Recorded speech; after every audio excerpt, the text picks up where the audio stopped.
Bonjour à tous. On commence avec le chiffre du jour. 2 millions de passagers aériens ont été enregistrés au Maroc à fin juillet, un chiffre en nette hausse, plus 11,4%, ce qui conforte la bonne performance du secteur.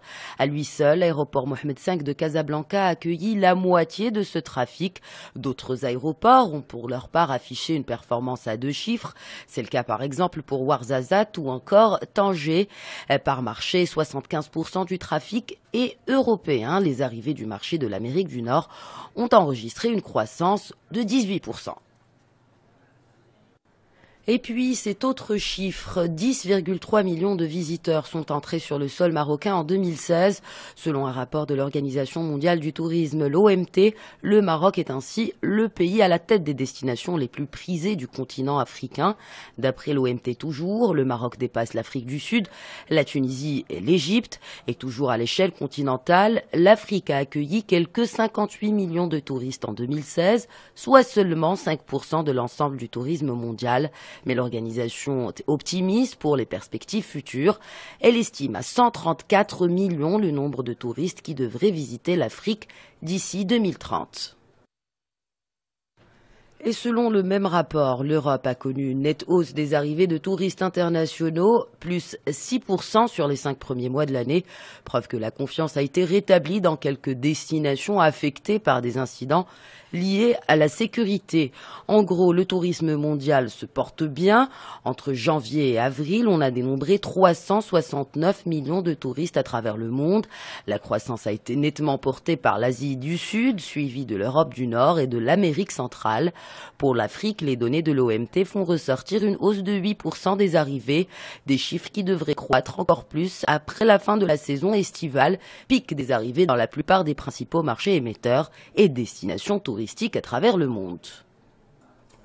Dans l'actualité de notre région, en Tunisie, le niveau des réserves de devises extérieures s'établit à un peu moins de 5 milliards de dollars à la mi-août, ce qui correspond à 90 jours d'importation. C'est le niveau le plus bas atteint par les réserves tunisiennes en 30 ans, un stock appauvri qui mène à une aggravation du déficit extérieur du pays sur les 7 premiers mois de l'année. Ce déficit s'est en effet alourdi de 26% en glissement annuel.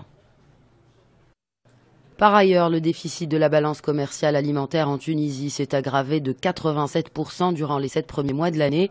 Ce déficit est dû essentiellement à la hausse de 28% de la valeur des importations alimentaires, dont notamment les produits de base, contre une augmentation moins importante de la valeur des exportations évaluée à 13%. À noter enfin que l'Office des céréales tunisien a procédé récemment à l'achat de 100 000 tonnes de mouture de blé tendre, soit 8 000 tonnes de plus que prévu lors de son dernier appel d'offres. Les réserves de l'Union économique ouest-africaine et de la Communauté économique et monétaire de l'Afrique centrale, la CEMAC, se sont stabilisées. C'est en tout cas ce qu'a tenu à rassurer le représentant du Fonds monétaire international en Côte d'Ivoire, José Gijon, qui a à l'occasion réfuté toute dévaluation du franc CFA dans ces deux blocs économiques. Selon lui, cette stabilisation a été en grande partie appuyée par des programmes conjoints entre le FMI, des bailleurs de fonds internationaux et les États de la CEMAC. L'État du Mali va très prochainement régler 4 milliards de francs CFA de la dette intérieure du pays auprès de fournisseurs privés selon son ministère de l'économie et des finances. La liste des bénéficiaires de ce paiement sera envoyée au budget dès la semaine prochaine pour paiement. Des dossiers portant sur des réclamations totalisant 22 milliards de francs CFA demeurent en revanche en cours de traitement. Et pour terminer, sachez que Melbourne est pour la 7e année consécutive la ville la plus agréable au monde selon le rapport annuel de The Economist.